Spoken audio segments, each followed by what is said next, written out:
আজ আমি তোমাদের সাথে শেয়ার করব পুর ভরার ঝামেলাই ছাড়া আলুর পরোটা। আলুর পরোটা তো খেতে কত টেস্টি হয়, আমরা প্রত্যেকেই খুব ভালোবাসি। কিন্তু এইভাবে বানাও, কোনো পুর ভরার ঝামেলা নেই। সকালবেলা টিফিনে, স্কুলে বাচ্চার টিফিনে বা অফিসে অনায়াসে বানিয়ে নিয়ে যেতে পারবে বা দিয়ে দিতে পারবে। তো চলো তাহলে আমি কিভাবে বানালাম পুর ভরার ঝামেলা ছাড়া আলুর পরোটা তোমাদের দেখিয়ে দিই। দেখো, আমি একটা বোল নিয়ে নিয়েছি, এর মধ্যে 3টে আলু সেদ্ধ করে নিয়েছি, একটু ধনেপাতা আর কাঁচা লঙ্কা একবারে নিয়ে নিয়েছি। এবার প্রথমে একটা ফোক দিয়ে আলুগুলোকে আমি একটু ভেঙে নিচ্ছি।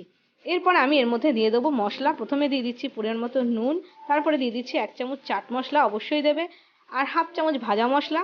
আর দিয়ে সব কিছু দিয়ে এখন আলুটাকে ভালো করে একটু টেস্টি করে মেখে নেব। আর চাট মশলাটা অবশ্যই দেবে, তাহলে কিন্তু খুব সুন্দর একটা গন্ধ আসে, ভীষণ ভালো লাগে।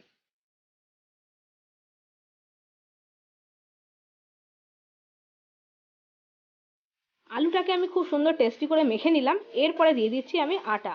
যতটা পরিমাণ আমাদের আটা লাগবে আমি ততটা পরিমাণ আটা নিয়ে নিচ্ছি। আর তোমরা দরকার হলে এটা আটার পরিবর্তে ময়দাও ব্যবহার করতে পারো। এইবার আটা দিয়ে আমি আলুগুলোকে ভালো করে আগে মেখে নিচ্ছি, কারণ আলুর মধ্যে তো একটু হলেও জল আছে, তো সেই জন্য প্রথমে আটার সাথে ভালো করে মেখে নিলাম। তারপরে অল্প অল্প জল দিয়ে দিয়ে আটাটাকে আমি ভালো করে আলুর পুরের সাথে মেখে নিচ্ছি।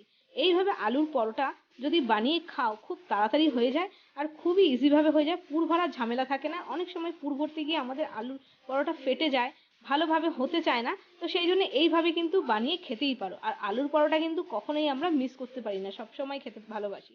তো সেই জন্যই বললাম, এইভাবে পুর ভরার ঝামেলা ছাড়া এত সহজেই কিন্তু আলুর পরোটা বানানো যায়। তো দেখো, আমার আটাটা কিন্তু সুন্দর করে মাখা হয়ে গেছে। এবার একটু রেস্টে রেখে দেবো 1/2 ঘন্টার জন্য। তবে খুব বেশি রেস্টে রাখার দরকার নেই, কারণ অলরেডি আমার নুন দেওয়া আছে। তো না হলে জল বেরিয়ে যাবে আলু থেকে। এবার আমি গুটি করে নিয়েছি, এবার আমি বেলে নেব। মোটা মোটা করে পরোটার আকারে বেলতে পারো, তোমরা ট্রায়াঙ্গেল শেপ দিতে পারো, গোল শেপ দিতে পারো, যেরকম ভাবে ইচ্ছে বানিয়ে নেবে। আর ব্যাস, এরপরে তো আর কিছুই নয়। এরপরে এরভাবে ভেজে নাও পরোটার মতন করে, ভালো করে তেল ফেল দিয়ে, হোয়াইট অয়েল দিয়ে ভালো করে ভেজে নাও। একটু চেপে চেপে ভাজলে ভালো হবে, টেস্টি হবে খেতে। তো গ্যাসটাকে সিম করে একটু খুন্তির মাথা দিয়ে চেপে চেপে ভেজে নাও। ব্যাস, তোমার আলুর পরোটা কিন্তু চটপট করে রেডি হয়ে গেল। কত সহজে, কোনো পুর ভরার ঝামেলা নেই, অথচ অতটাই টেস্টি হবে। আরেকটা জিনিস আমি লক্ষ্য করেছি আমি নিজের ক্ষেত্রেই, তাড়াহুড়োর সময় আলুর পুর ভরতে গেলে কিন্তু আলুটা ফেটে যায়, দেখতে বেশেপ হয়ে যায়। তো সেই জন্য আমি এরকম ভাবে আলুর পরোটা বানানোটা বেশি প্রেফার করি। খেতেও ভালো লাগে, অথচ তাড়াতাড়ি হয়েও যায়, দেখতেও সুন্দর হয়। আর তারপরে বললামই তো, তোমরা তোমাদের নিজের মতন করে শেপ দিতে পারো। এটা ট্রায়াঙ্গেল শেপও দিতে পারো, এরকম গোল শেপও দিতে পারো। তো সেই জন্য আমার এটা বেশি পছন্দের, আর আমি এইভাবে আলুর পরোটা বেশি প্রেফার করি। আর সেই জন্যই আজ আমি পুর ভরা ঝামেলা ছাড়া এই আলুর পরোটা তোমাদের সাথে শেয়ার করলাম।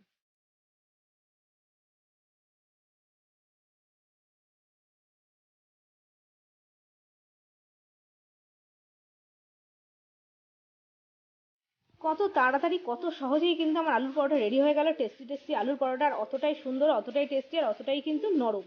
তো কেমন লাগলো তোমাদের, অবশ্যই কিন্তু কমেন্ট করবে। আর আমাকে জানাবে তোমরাও বাড়িতে বানাচ্ছ কিনা, সেটাও বলবে। তো আজকে এই পর্যন্ত, নতুন একটা রেসিপির সাথে দেখা হচ্ছে। ততক্ষণের জন্য বাই বাই।